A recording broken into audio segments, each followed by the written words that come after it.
Bienvenue à Bruxelles, terme de la deuxième étape de ce Tour de France. C'était jour de contre-la-montre par équipe aujourd'hui dans la capitale belge. Un contre-la-montre par équipe dominé par l'équipe du maillot jaune Mike Tennyson, les Jumbo, l'équipe néerlandaise qui a écrasé ce premier temps fort du Tour de France. Et elle a permis aux jeunes néerlandais de consolider son paletot avant le retour dans l'Hexagone ce lundi du côté d'Épernay. Les équipes françaises, quant à elles, ont bien résisté, notamment la Groupama FDJ de Thibaut Pinot qui n'a concédé que 12 secondes seulement à l'équipe britannique Ineos, l'équipe du tenant du titre Geraint Thomas et celle du prodige colombien Egan Bernal. Ça a été plus compliqué pour l'équipe de Romain Bardet AG2R La Mondiale qui a seulement terminé 19e.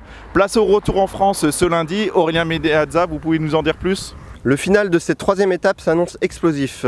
Il y a en effet 4 côtes répertoriées dans les derniers kilomètres qui se situent dans la montagne de Reims et notamment le mur de Mutigny. Le mur de Mutigny, c'est 900 mètres à plus de 12%.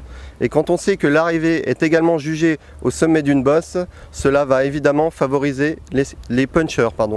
Et quand on dit puncher, on pense évidemment à Julian Alaphilippe. Le Français visait cette étape mais également le maillot jaune.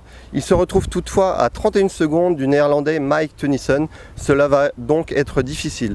Toutefois, il y a ses premiers points bonus, c'est-à-dire des bonifications attribuées dans la dernière côte avant l'arrivée. Il y a 8 secondes pour le premier en haut du mur de Mutigny. Il faudra en profiter.